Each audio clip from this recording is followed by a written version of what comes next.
Good afternoon, everybody. Sorry for the delay. It's about 1:10 p.m. and we just had a little bit of a Zoom issue here. This is Dr. Brown meeting you from the Gorham Intermediate School. We've got a little bit of a feedback issue. I got to figure out how to mute a speaker there.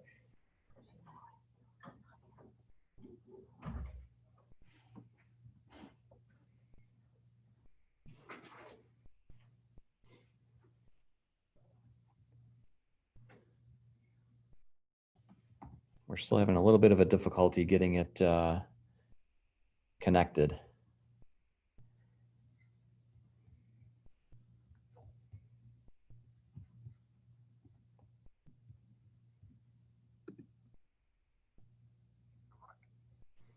So thanks everybody who's joining us today. Want to take some time today just to go through our plan for reopening and then take any questions that you might have.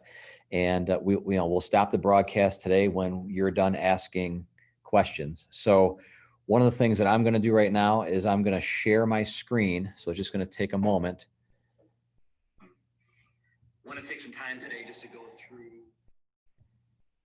So I just want to share my screen here for a couple of moments here so that I can show you what our presentation is going to look like. And if you attend the later this afternoon version, I can promise you this will happen a lot more smoothly than this one. They just upgraded our Zoom account to get us ready for the start of the school year. And obviously there's still some glitches with it. So what I'm trying to locate right now is the presentation that I'd like to be able to use today. And then hopefully we'll be in good shape.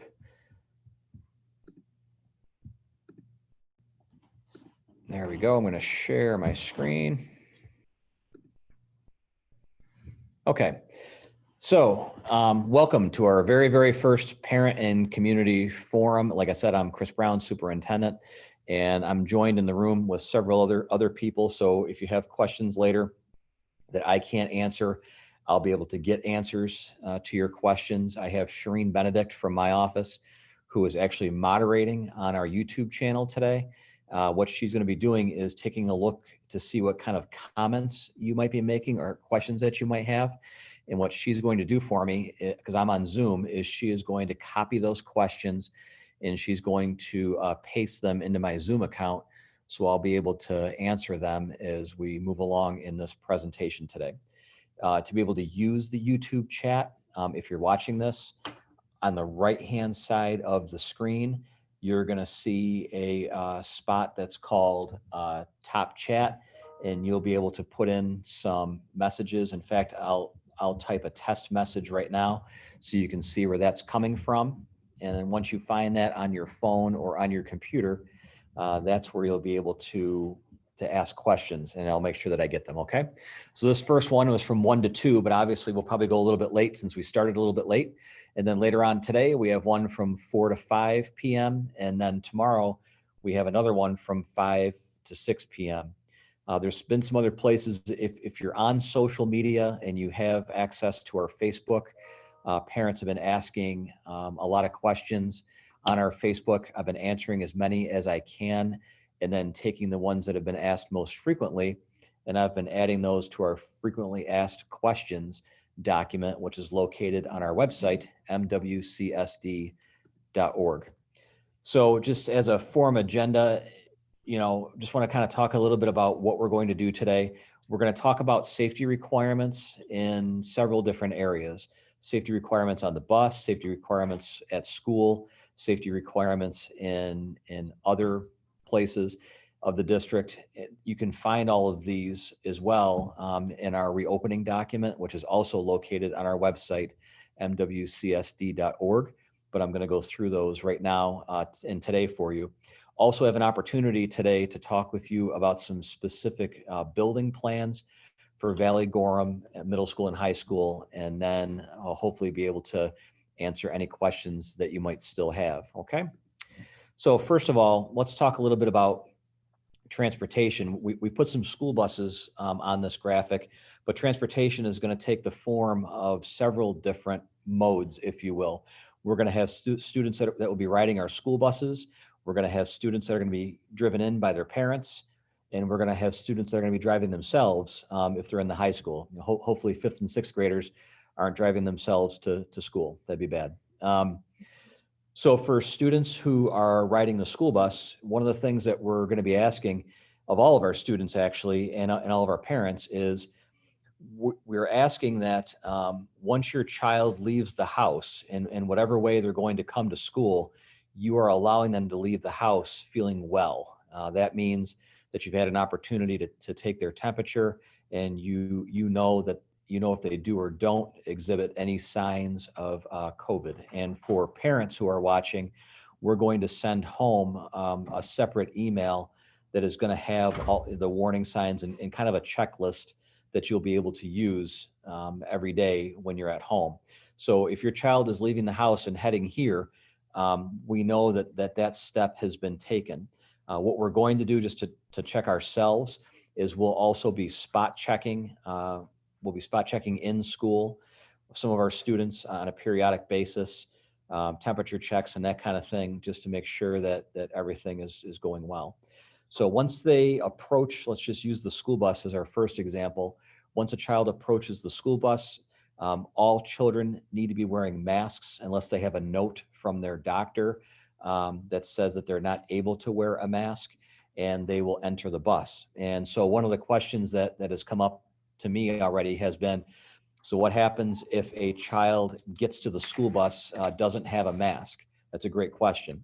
What'll happen is our bus drivers will have a supply of masks on hand. They will offer a mask to a child to wear it. And if that child puts the mask on, they'll get on the bus and they will sit in their seat. All seats will be assigned for this school year, and we're going to have one student per seat on the buses, unless you have siblings, in which case siblings can be seated together, as can children who are coming from the same childcare or daycare facility, because childcares and daycares are not socially distanced at this time. So now that's what would happen if your child chooses to wear the mask and get on the bus. If the child chooses not to wear a mask or refuses to wear a mask, we know that a lot of moms and dads are already on their way to work.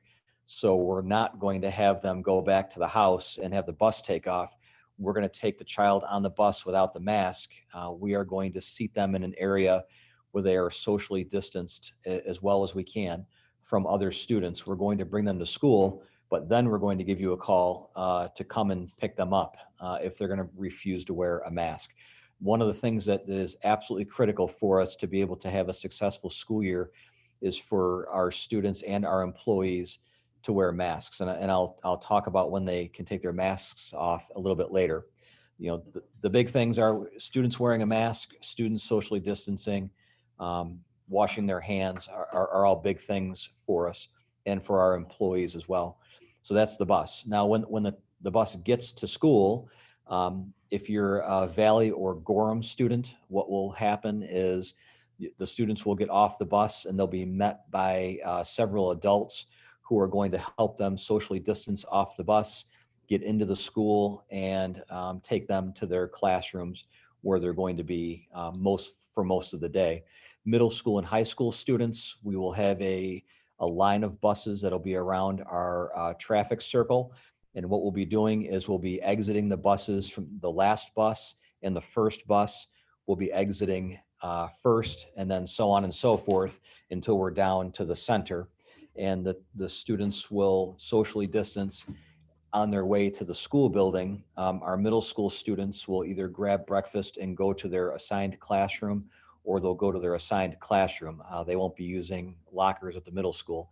At the high school, going to be a little bit different. Being able to keep social distancing isn't quite as easy in the high school, so they'll be wearing masks more probably. They'll be entering the school, going to their locker, which will be socially distanced from other lockers, and then they will be getting breakfast and then going to their classes and maintaining a fairly regular schedule. So that's if you took the bus to school. On the way home, it's just kind of the reverse of that. If you're Gorham or Valley, the students will be let out of the building and taken to the buses. The students have assigned seats to get on the buses, and we go from there. Middle school, high school students, will load from the outside in again to get on the buses so that they can stay as socially distanced as possible. The bus drivers in between their bus runs will be using a solution that has a 1-minute kill time in order to disinfect the bus seats in between each bus run. That was a requirement, and we're able to meet that. We had training about a month and a half ago for that. I took the training myself. It's a very easy piece to use, and it allows the drivers in about a minute and a half to be able to clean and disinfect their buses and get back going again. So that's how that works. If you are a parent driver, what'll happen is you will arrive at any of the buildings, and we, at this point, we will not be having parents entering the buildings in the morning unless it's an absolute necessity. So if you're dropping your child off, we'll have adults outside that will grab your child from the car and at Valley and Gorham and help them into the school buildings. If it's middle school or high school, you'll drop off by the circle or by an area that we designate, and the student will come into the building. The same thing will happen at dismissal or if you need to pick up your child at the end of the day. We are still working on traffic flow patterns for Valley and Gorham specifically for parents who want to pick up children at the end of the day, because we know we may have some traffic concerns. It'll probably take us a few days of actually doing it to get good at it, and we will, but things take time, and I appreciate your patience in advance. For our student drivers, what'll happen is they'll show up in our student parking. We're going to be doing some student parking pieces towards the end of next week. Students who receive their parking passes will enter the building and they will go about their day, as I mentioned before. So that's how our transportation will work. Under our food services and our transportation departments and buildings and grounds have done just an amazing job this spring and all through the summer, transporting food, making food, delivering food, having food available. So for us, we're ready to handle food service. And if you're looking at this picture, just ignore my bald spot that's on there, which is why I like to look at you, looking at you as opposed to you seeing the back of my head. What we'll have for our students is at Valley and Gorham, we'll have if students who get breakfast, that will be brought to them. Students who have lunch, that will be brought to them as well. Middle school, high school, and high school will be able to grab their breakfasts when they enter the building. And then for lunch, they will make their way through the cafeteria and we'll go from there. Carla Woolston and her staff in food service are 100% ready to take this on. You may see a couple of changes in the beginning. We won't be able to have point of sale items. So for someone like me that likes to get an ice cream every day, I've got to either bring one from home and I guess eat it first thing in the morning, or I won't be able, or I'm going to lose some weight by not eating it for a while. We're not going to be able to have some of the point of sale items until we know we have our process down and that everybody is safe, and then we can move forward. So you're probably gonna have to give us 3 or 4 weeks, I would say, with those point of sale snack items and that kind of thing before we can offer those. But we will at some point down the road. The same applies for vending machines in food service. High schoolers love to use the vending machines. We're working with some of the vendors right now, but one of the big hangups we're having is that the keypad for the vending machine needs to be cleaned after every single use. And obviously you can't have somebody standing next to it all day. So we're kind of working on some alternate solutions to that. So the way the school year starts and the way the school year is after 3 weeks could be very, very different once we are able to figure out some of the solutions to some challenges that we're having when things are going on. If your child is going to be attending fully remotely, we will have a food service option available. It'll be grab and go, similar to what we've had all summer. The first piece will be, we won't be able to do transportation to your home for food like we have done this summer, unless the entire district goes virtual or goes remote, I should say. but you'll have definite times to be able to come here and pick up food for your children if they're fully remote. What I'm going to do here, we have received a couple of questions. And one of the first question is about transportation. It says, how many kids cannot wear a mask until the bus has no more room left? That's a good question. There really isn't a number on that per se. Right now, what we're going to do is probably put about 22 students on each bus, on a 70 passenger bus, and then that'll build us in some room. If we have siblings that are sitting with their brother or sister, that actually counts as one person if you think about it as a seat. And so I guess if you did some math, if we had 2 or 3 students that didn't wear masks on the bus and didn't have a doctor's note, because we're going to have some students who have medical conditions who will not be wearing masks, and we've already accommodated for them on our seating charts for our buses. I would guess probably 2 to 3 students, and we'd probably run into an issue. And we've worked on some backup plans for that. Like I said, the last thing we want to do is leave a mom or dad that first day or whatever. You're at work. We don't want to leave a third grader going back to their empty home. We're not going to do that. So what we are going to do is get them to school some way, and then figure out a way to call you to come and pick them up. And if and if we can't get the child to wear a mask, we'll probably have to talk about virtual instruction for that child until there's a time where they're able or willing to wear their mask. So the next question is for parent drop-off. Are there going to be specific drop-off spots at each school? Example, at the Valley School, will we be dropping off by last name A through G at one spot, H through P at another? That's an awesome question. We're not quite sure about that yet. We're still looking through our traffic flow and our traffic patterns. There will be some kind of designated drop-off areas for sure. Our buildings have multiple entrances, and so we may actually utilize those as well to cut down on traffic and to increase the social distancing. And I mean, this question I'm sure is related to dropping off if a parent is dropping off. Our school buses will know where to go with the students. Let's see. Next question is, will students have extra time more than to wash hands in between classes? That's an excellent question. We have to have frequent hand washing anyway, so students will have the opportunity to wash hands with a hand sanitizer actually during their classes. We had an extended school year program this summer that was located at Gorham, and we did have hand washing breaks and things like that. That worked out pretty well for us, and we'll probably take that model and continue with it into the school year. So the next one is, and I don't want to get too far ahead here because we have some other topics, but I want to see this next question might be similar. Is there a process to record daily screenings of kids compared to in-person attendance and assist in contact tracing if it becomes necessary?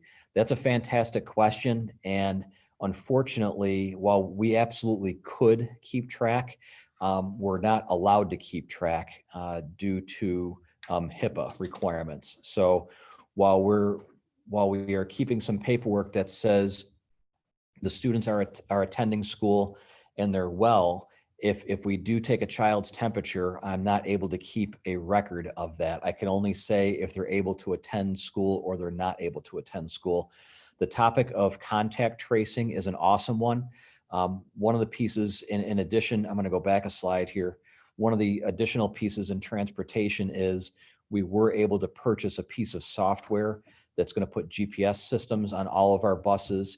And it's also going, and every student is going to have a card that is going to work for their lunch so they can swipe. And it's also going to work when they enter the school bus. So we'll know the time that they got on the bus. We're going to know the time that they got off the bus.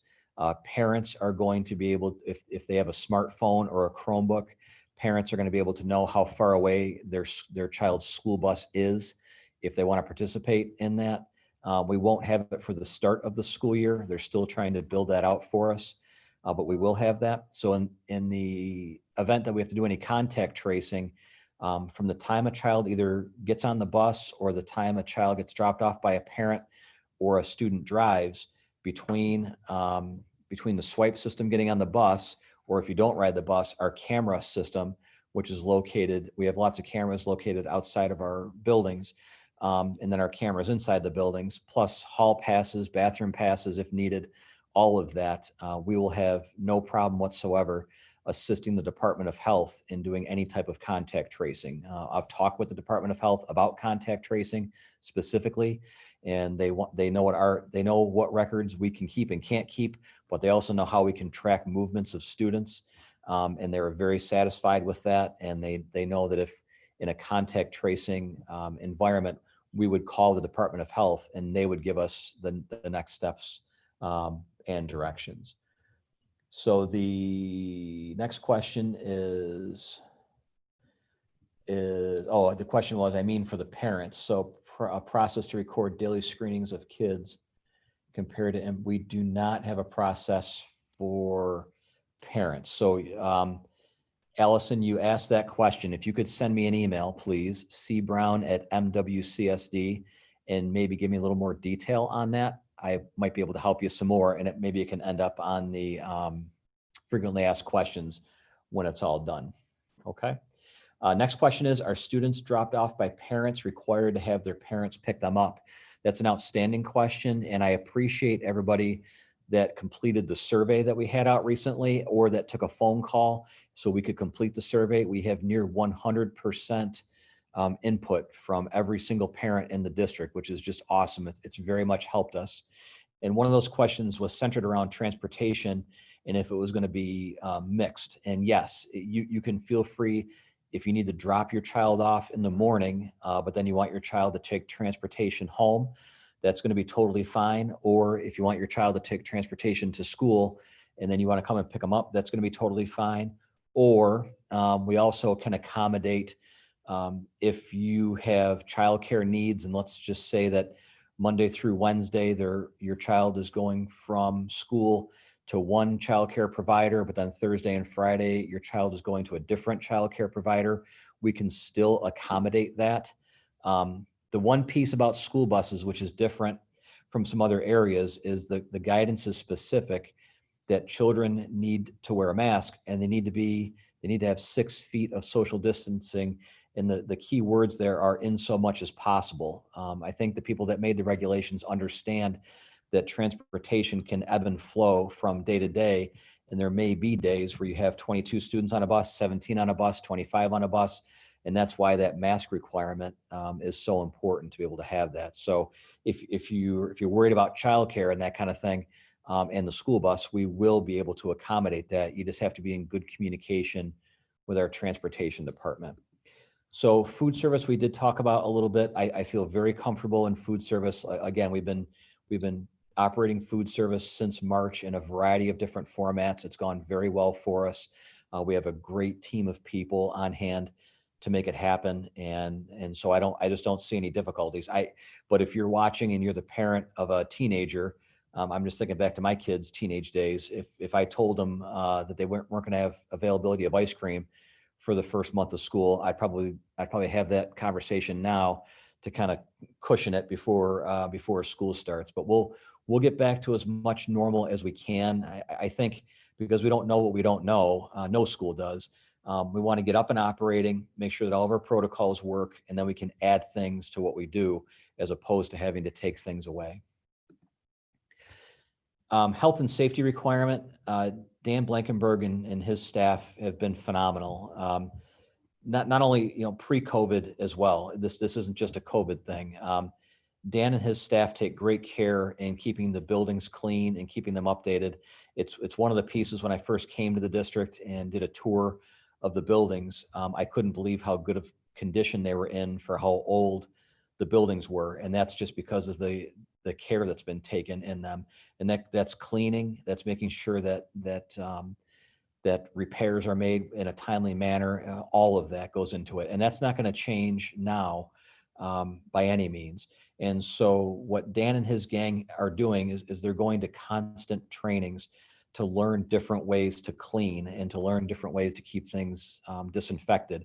In a conversation that I had with the Board of Education on Monday, which I think you might find interesting, if you look at the picture on the bottom right of your screen, you're looking at a potential classroom.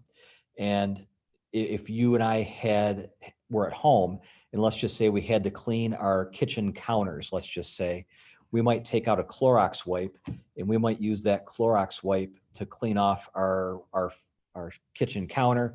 And then we might say, well, while it's in my hand, I think I'll go over to the kitchen table, I'll clean that off. And then maybe I might clean off another surface in the kitchen and then throw that Clorox wipe away. And one of the big differences between what we can do at home and what we're required to do here at school is that when it comes down to cleaning, it's incredibly specific. So that if you look at one desk in that room, for example, well, that's going to be one Clorox wipe, and then it has to be discarded, and so on and so forth. So what Dan and his team are doing is they're looking at different ways to make sure that we can keep the rooms disinfected and cleaned as much as possible. What was helpful for us is that we had the extended school year here at Gorham. Whereas, I'm sorry, I'm broadcasting from Gorham today. I'll probably be back at the district office for our 4 to 5 p.m. And we had an opportunity to have students here in the building and staff, and our cleaners went through and really learned how to clean very, very efficiently when there's students in the building and all of that. So we're taking that and the guidance that we're given, and we're going to spread that out to the entire district. And I think things are going to work very, very well for us. Now, something else I want you to focus in on under health and safety is you see our basketball wearing a mask, and those masks are fantastic, by the way. And we just got a new shipment of them in, so you can get one now. My mom is going to finally get the one that she wanted. She was pretty upset with me when I didn't grab the one for her. I told her they were sold out. I said, even the superintendent gets turned away, so it's all right. One of the pieces that I think we have to have a conversation about is just understanding that when your child comes to school, wearing a mask is going to be an important part of their day. It's something that we're going to take very, very seriously. In this particular room that's listed, that you see in the picture there, those desks are more than 6 feet apart, socially distanced. If I was the teacher in that classroom, all of the children would be entering that classroom wearing their masks. I would have my mask on. Once the children are seated, then they would be able to remove their mask, as would I, as the classroom teacher, as long as I stay socially distanced from them. The second that a student gets up to do something, grab a Kleenex, whatever it might be, all the students need to put their masks back on because that's one of the requirements that we have. So your children will be wearing masks for, I would say, the majority of their school day. Now, does that mean that we're not going to give them mask breaks? Absolutely not. One of the trainings that we'll be doing for our employees is just to make sure that we have a generous amount of time in classes to make sure that they get breaks from their masks, teachers included, because one of the pieces of feedback that we got from our teachers of the extended school year program was that they needed mask breaks as well, because they were teaching behind a mask, for a period of time. And I also want you to know too, we have ordered clear masks because we do have some students who need to see facial expressions and mouth movements and things like that. So we've got some clear masks. Anything that a child might need or anything that a teacher might need in terms of personal protective equipment, we will have on hand here. That safety is going to be the number one thing before we take a look at anything to do with academics. And also under the health and safety piece, your children will get plenty of training as well. It may just come close to or on that first day of school. And I'm going to grab a couple of questions here. So what symptoms would a child have to have while in school to be sent home or isolated? So there's, I don't have the slide for it. In our reopening document, it's got it has a list, which is, I think, ever growing, of different types of symptoms. It could be that they feel warm, like they have a fever. It could be that they've had a sudden onset of a runny nose, a dry cough, a soreish throat. We're going to be encouraging parents to keep their children home, again, if they don't feel well. And I'm going to be doing the same thing for our employees. I think a lot of times our employees, they really try to do what they can to get here to work. And this is not the year to do that. If they don't feel well, we're asking them to stay home. And in terms of whether they would be isolated or whether they would be sent home, that's going to be up to the discretion of the nurse. The nurse will evaluate the child and then decide what the next step should be taken when that comes. Next question, are they still going to be having an orientation for sixth graders? So as of right now, that orientation is going to be virtual, going from fifth to sixth grade. They're putting that together as we speak. Dr. Cole spoke to our administrative team this morning about what that's going to look like. Our buildings and grounds crew, they need all the time they can possibly get to get the buildings ready, where it's satisfactory to bring students in. I think one thing that everybody has to remember is that at the end of the day, my name is on everything. And I take great pride in what I do. And I take great pride in making sure that everybody is safe when you're sending them to school, even when it's not COVID. And so one of the pieces that we need is we need continual time to make sure that we get things ready. So our teachers can't even get into classrooms to get them ready until September 1st, as it is, unless some miracle happens and we're able to allow them in a little bit earlier. So anything that we will be doing orientation wise would happen probably after the 1st, unless it's going to be held outside. The high school will be having a couple, like a freshman orientation that they'll be holding, hopefully outdoors, which is fine by me because they can be socially distanced and all of that. So what I would do is I would wait for your, excuse me, for your principal to reach out and let you know what that orientation might look like. But for right now, they will, for the majority, will be virtual in nature. So next question is going to be, will high school students who don't have lunch in their schedule be allowed to eat or drink in a classroom or study hall? I think what's going to be different, that's a great question. I think what's going to be different this year than last year is that, and what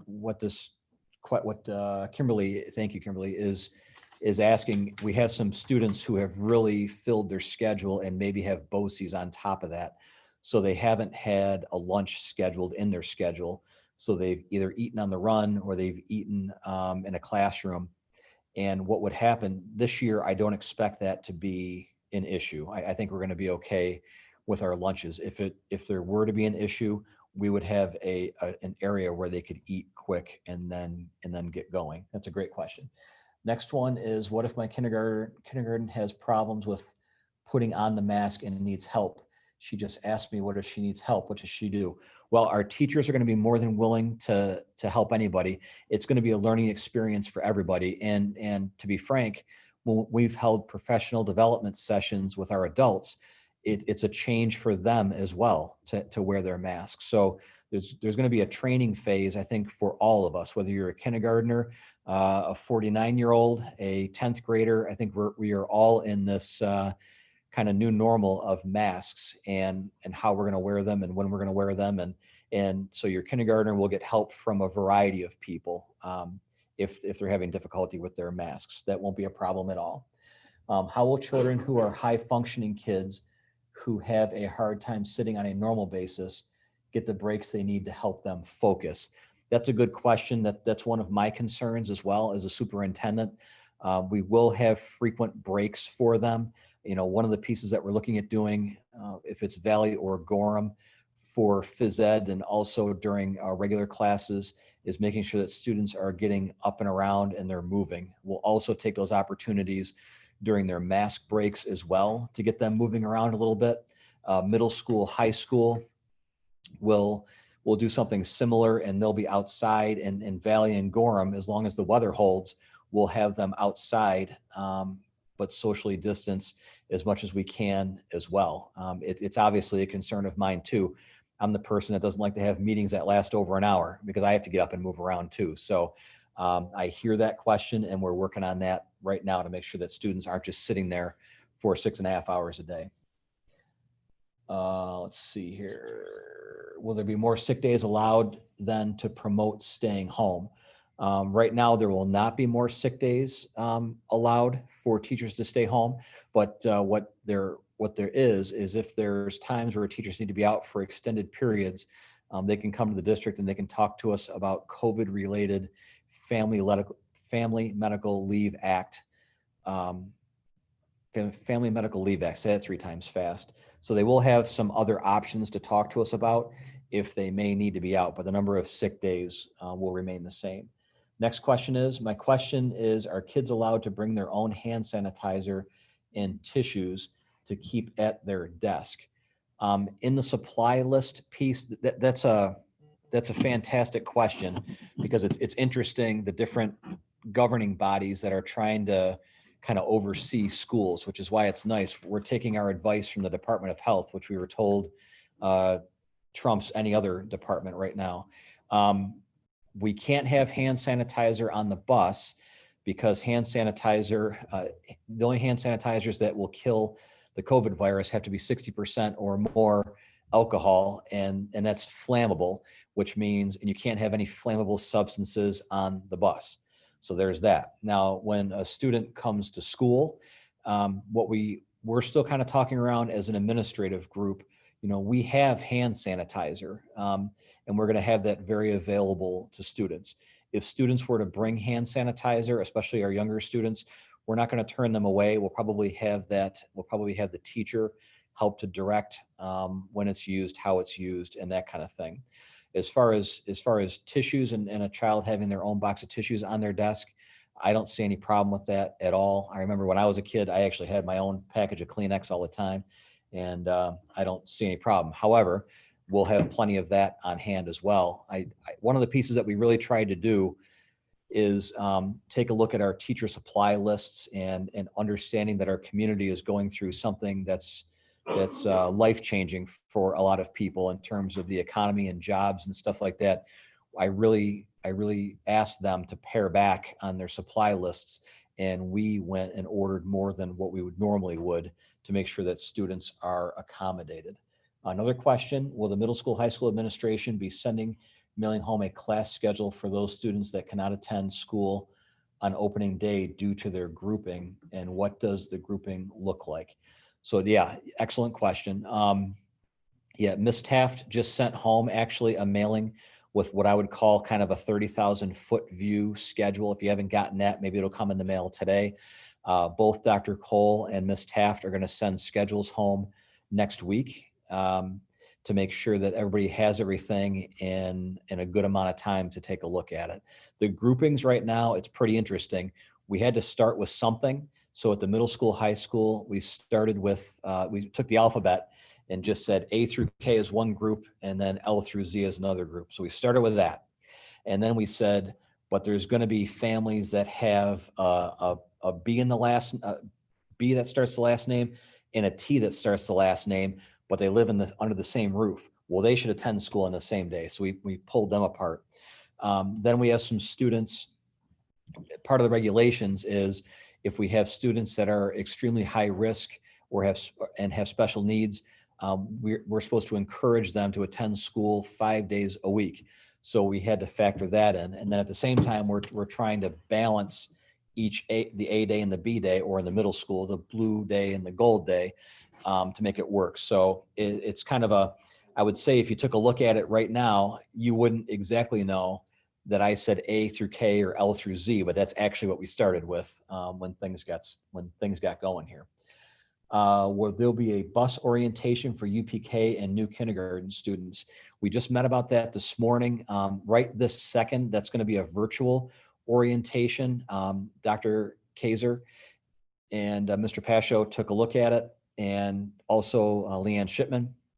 They're going to start putting some videos together now. And then what we said was, once we get the children to school, and we've got them here, we can probably look at doing some orientations ourselves to make them more comfortable. We also have to do 7, there's a requirement from the state. We have to do 7 bus fire drills that, they're called, and we have to do them at the start of the school year. So we're going to filter those in as well. So if you're a mom or dad of a UPK or kindergarten student, be on the lookout for a video for bus orientation. I'll make sure that it's coming out. So will Dr. Kaiser, and we'll have to go from there. The difficulty with having any kind of in-person orientation are the number of people that would be in the same place at the same time. And we just felt that this would be probably the most efficient way. And then we'll make sure that when school gets started, we do more orientations and trainings. Next question is, okay, will there be more sick days allowed? Okay, for students, sick days. Well, I think what's going to happen, I don't know the answer to that. Will there be more sick days allowed for students? I think what that question is referring to is you can be chronically absent if you miss more than 10% of the school year. And the chronically absent piece ties back to some federal legislation that's out there. And my sense is that there will probably be a waiver given to school districts, but we don't have one now. So as of right now, there aren't any additional sick days for students. And that chronic absenteeism piece is still there. But we're also going to understand as a school district that just because a child is chronic, has been out a select number of days, doesn't mean that they're refusing to come to school. I think that's one of the things that's a big difference. Some students are chronically absent because they refuse to come to school, and some students are chronically absent because they're sick. And there's a huge difference between the two. A student who is chronically absent because they don't want to come to school is a student that we work with the family and child protective services on. A student who is chronically absent because they're sick is something that we just handle inside and work with you and help you in any way that we can as a school district. So the next questions here. If a student stays home because they don't feel well, will they be able to join their classes virtually, even if it's not their virtual day? And then question number 2, I would assume siblings would need to stay home as well in this situation. And I would say, let me answer question number 2 first. I'm not sure that we should use that assumption right now. In my conversations with the Department of Health, what they've been saying to me is that there could be situations where one child is sick and the other child is not. And depending upon how much contact they've had and what the symptoms are, the other child may be able to come to school. So what you'll want to do in that situation, which is a great question, in that situation, you're going to want to contact the school nurse, and the school nurse will be able to help us to get clarification on that. And the question number 1, if they stay home because they don't feel well, will they be able to join their classes virtually, even if it's not their virtual day? We're still working on that. I personally am not against it, but I want to make sure that we have the technology and the teacher support to be able to handle that. Because one of the pieces, I know for, like at Valley School, for example, that answer would be no, because all of our students are back to school. And so if your child was sick, they would be home sick. We wouldn't have a virtual option for that. For Gorham, if the children are in school, the days that they're in school and a child is sick that day, we wouldn't have a virtual option for that. Middle school, high school is where that conversation is being had.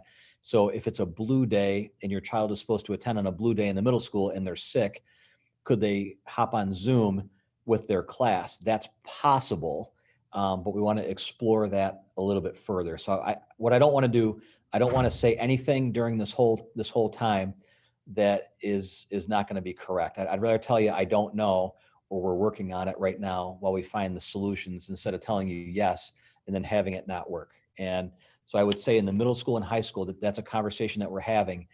It's going to depend upon the number of students who might be absent on a given day, and the access to technology and all of that. So I would say stay tuned on that question. It's an excellent one.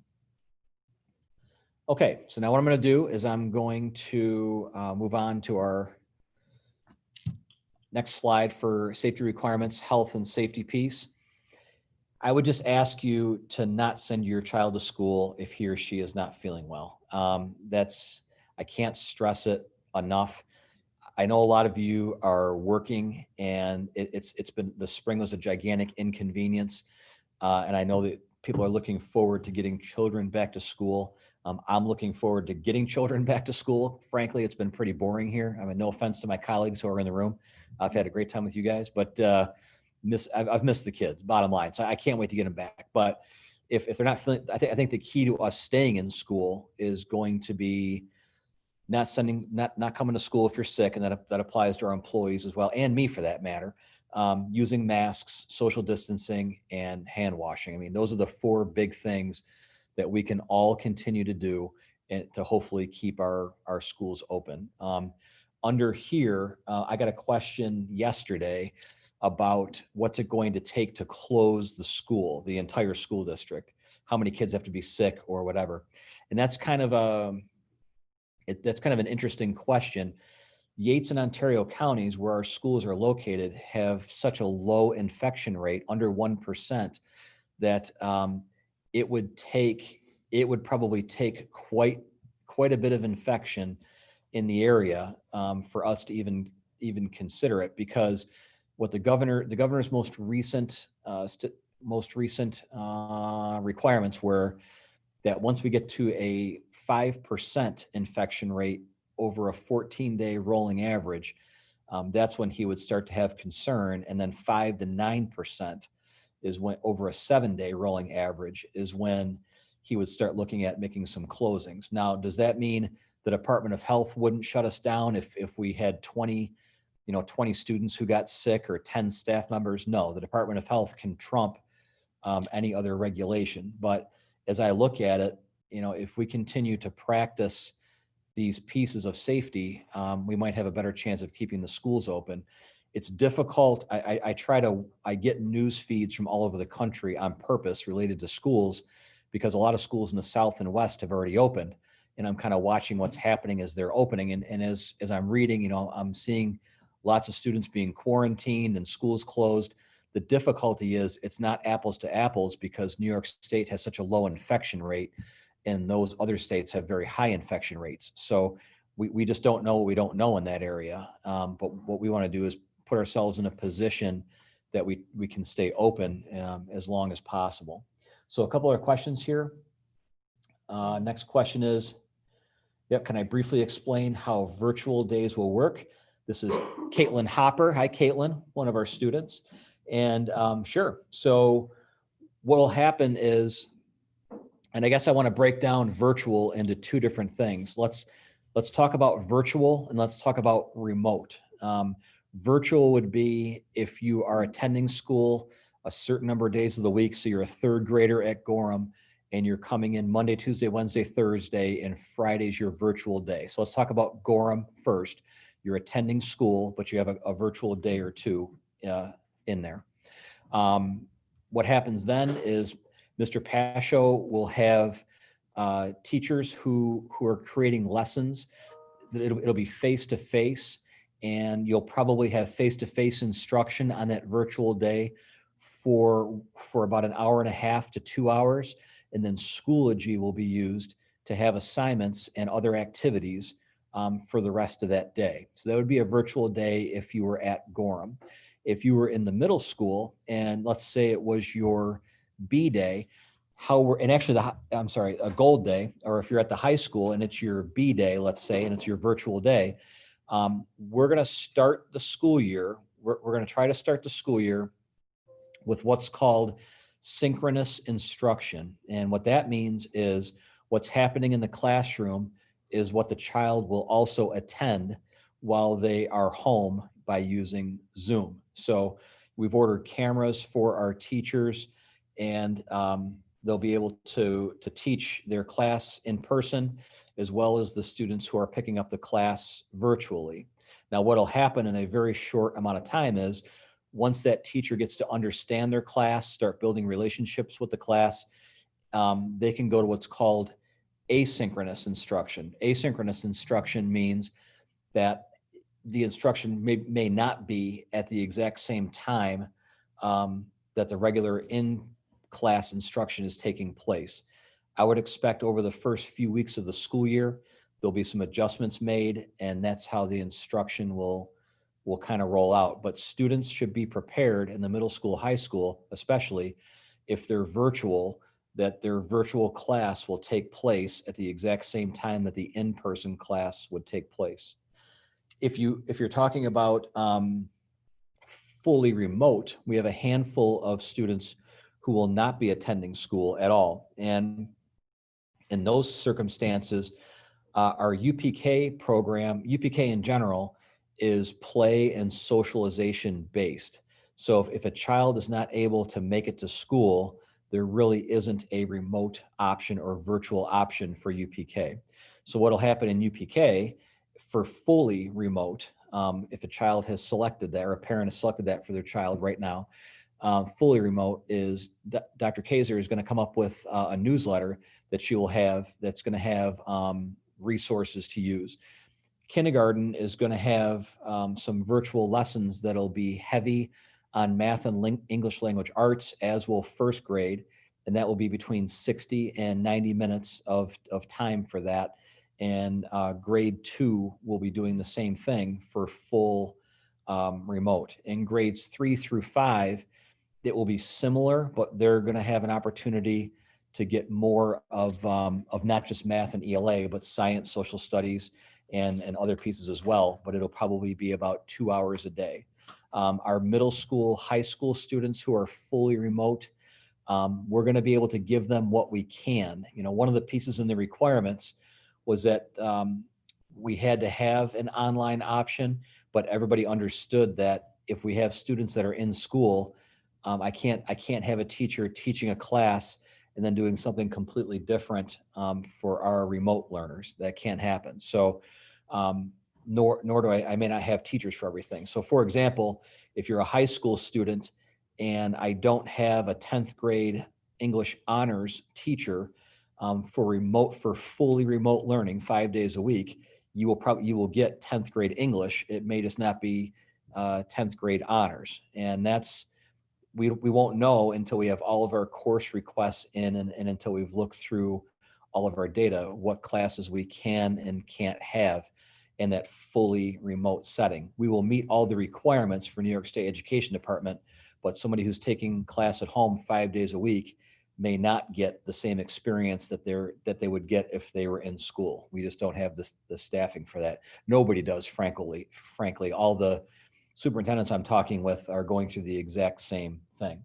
So let's go back to some questions. In the younger school age kids, how do the teachers plan to keep school fun, warm, welcoming? My student is very social and is going to want to give hugs. School at that age should be fun. I don't disagree with that. At the same time, you know, we're in the middle of a pandemic and we're required to have different safety protocols. You know, I think the exact same thing. So the person that asked that question is not off base at all. It's, you know, how do we create different activities? Our high school principal and I were just talking about the freshman orientation, for example. They did plenty of games and things like that that were kind of closer contact games, and now she can't do that, but she wants to keep it fun. So she has to think and talk with her colleagues and find different ways to do that. And we'll be doing the same thing as well. We currently are. School is not going to look the same as it did before March. It just isn't. You know, I think about, you know, you think about lunch and recess and that kind of thing as times when students get very close together and all of that. They're still going to be able to talk with their friends and interact with their friends. It's just going to look different. I think on the positive side, you know, we do have plenty of students who I worked with either through our food distributions or in other ways who haven't seen a classmate since March. And so for them to be able to get back to a school building and be able to at least see somebody and interact, even if it's in a socially distanced way, is better than what they've had before. And so it's going to be a little bit of a retraining for us. We are going to keep it as fun as we can, but we have to understand that we're, you know, if you consider this pandemic to be the worst, we're trying to make the best of the worst, and that's what we're going to do. Next one, will the middle school and high school students receive their Chromebooks before school starts so they are able to participate in the first day of school if they are scheduled to stay home that day? The answer is yes. Dr. Cole and Ms. Taft, I just can't think of the dates off the top of my head, so don't quote me on this, but it's either the 28th of August or the 1st of September is going to be the Chromebook will be the Chromebook pickup days. Dr. Cole and Ms. Taft are going to have communication out about that specifically, but you will get Chromebooks before the school year starts so that you can participate on the first day of school as well. Next question is, how are masks going to be enforced and monitored during the school day? And when coming to school in the morning, what if students don't comply?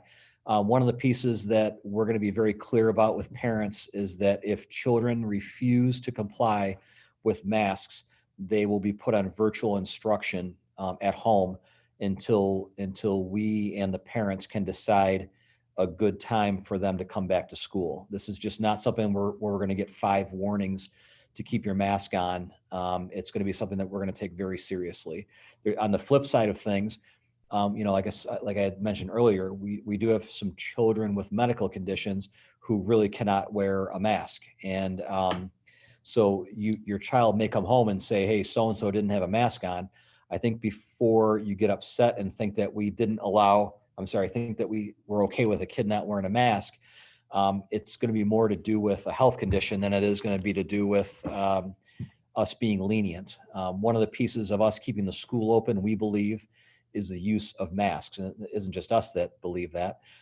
So if children are not willing to wear masks, we're going to treat that pretty harshly. And I apologize in advance if that puts parents in a bad spot in terms of work and things like that. If we're not going to allow that child to be in school for their instruction, but we're talking about the safety of everybody, and that's how it's going to work. And then, we'll see as the regulations change, we'll roll with those changes and make any adjustments that we have to. One of the pieces that you'll want to keep track of, I think, is just the amount of communication. I apologize in advance for that too. I'm going to be sending home probably a lot of emails, as are the principals. And we'll be using our website a lot just to keep you as up to date as possible on what's happening at school. Sometimes things change day to day. We want to make sure that you have the most up to date information from us. So let's take another question. As parent, I have concerns with my middle school and high school children trying to sit in front of a computer for 6 hours a day. Yeah, so we talked about that. The high school won't have the pure 6 hour a day sitting at home because their science labs, physical education, and something else. Well, their lunch would not be in front of a computer. Those things are going to be in person, so they wouldn't be sitting for 6 hours a day. Dr. Cole talked with our team about that today, and he's working on ways to kind of break up that time as well. We totally agree with what you're saying and don't want to see that happen as well. Let's see here. It seems that virtual students would be able to join a live class similar to a hybrid student. It might seem that way, but we don't know what we don't know. In teacher contracts, we have maximum number of students that they can serve in their classes. So we don't, again, I don't want to give you an answer today that I have to change. I'd rather be cautious. I'd rather under promise and over deliver. So if we can make that experience for them, I definitely will, but I don't want to sit here and say that I can and then not be able to. Next one is, thank you for all that you do and your staff have done so far to get the kids back to school. Thank you for being supportive as a community. And, we have a great team here. We have great kids. I've been fortunate to be on a couple of podcasts. One of them was national. One of them was kind of a statewide one. And that's what I kind of mentioned. We don't have entitled parents here in this district. We just don't. And what that's helped us to do, I think, is it's helped us to be able to work together and put more brains into this and be able to come up with, I think, reasonable solutions to what are pretty complex issues. So I thank you, and I thank everybody on our team for doing this as well. So let's move forward a little bit more here.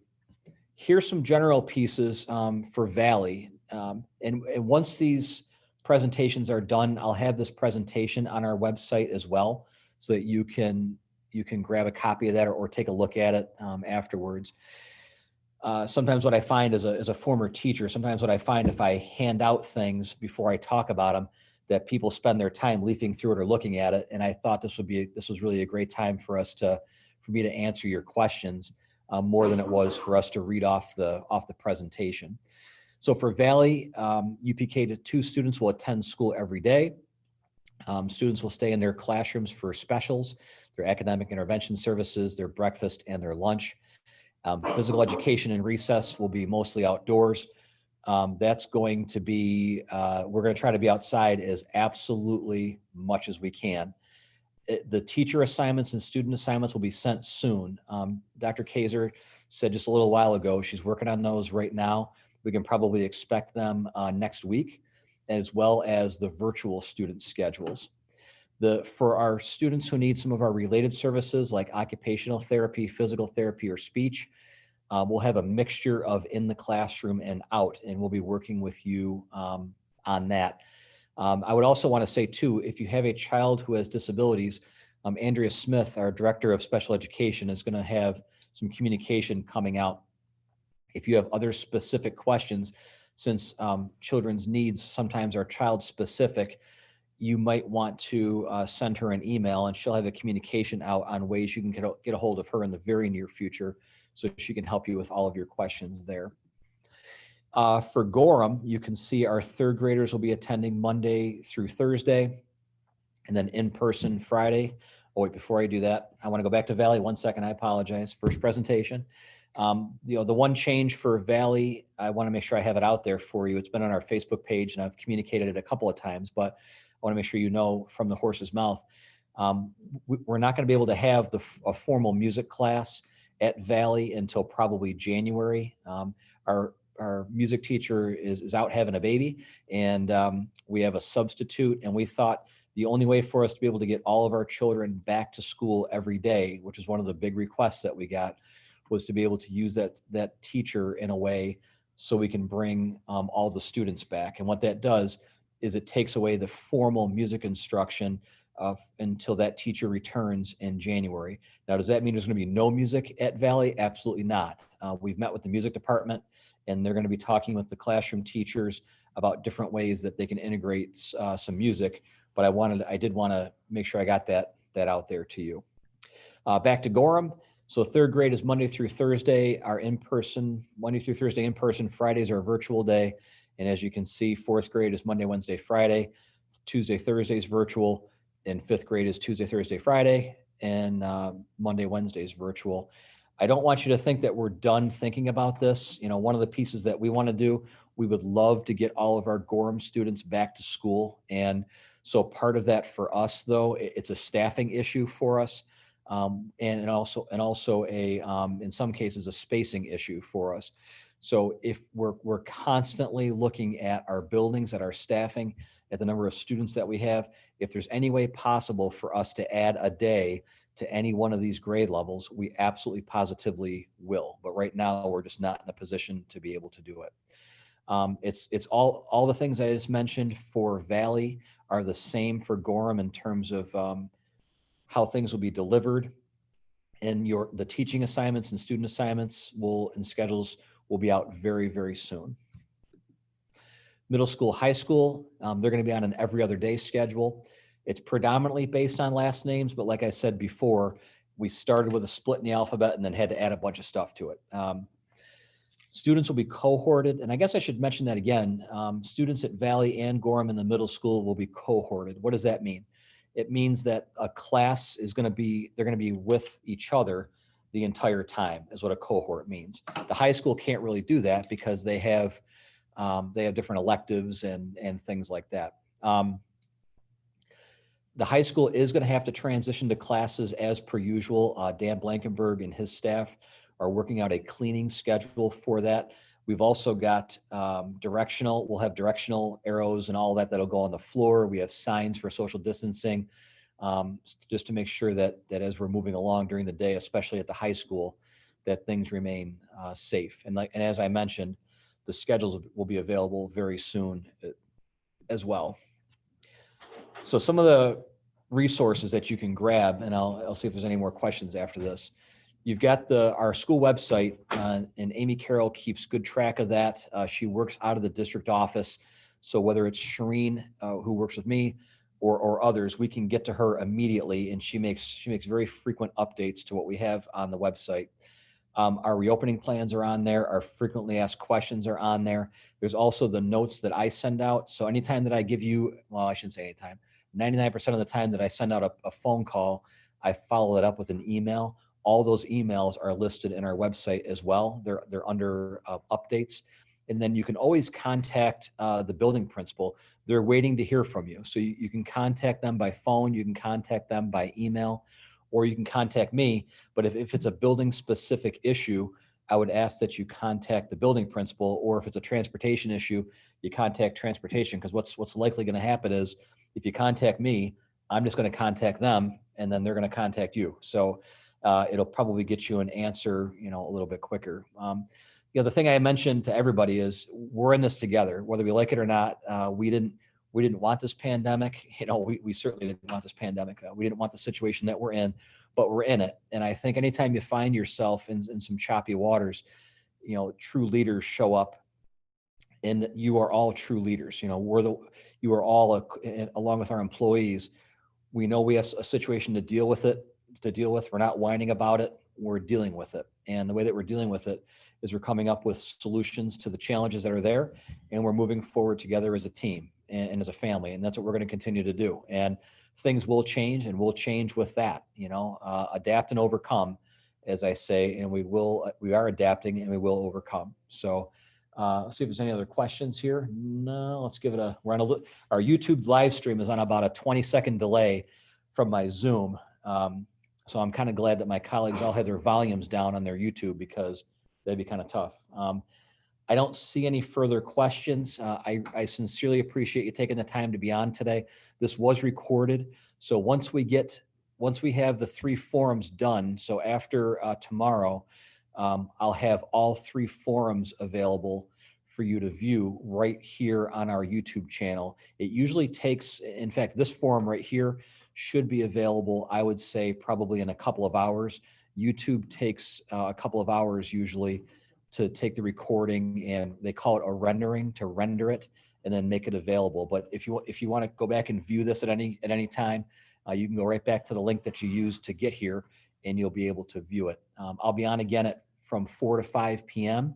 I'm going to be going through the same presentation. And again, if whatever questions come up, then I'll answer. And Erica Hasselstrom, who's to my right, she's been taking down all the questions that you asked along with the answers, so that when we're all done, I'll add all of these things to our frequently asked questions, so that you'll have those by the end of the week as well. So thank you very, very much, and have a great rest of the day.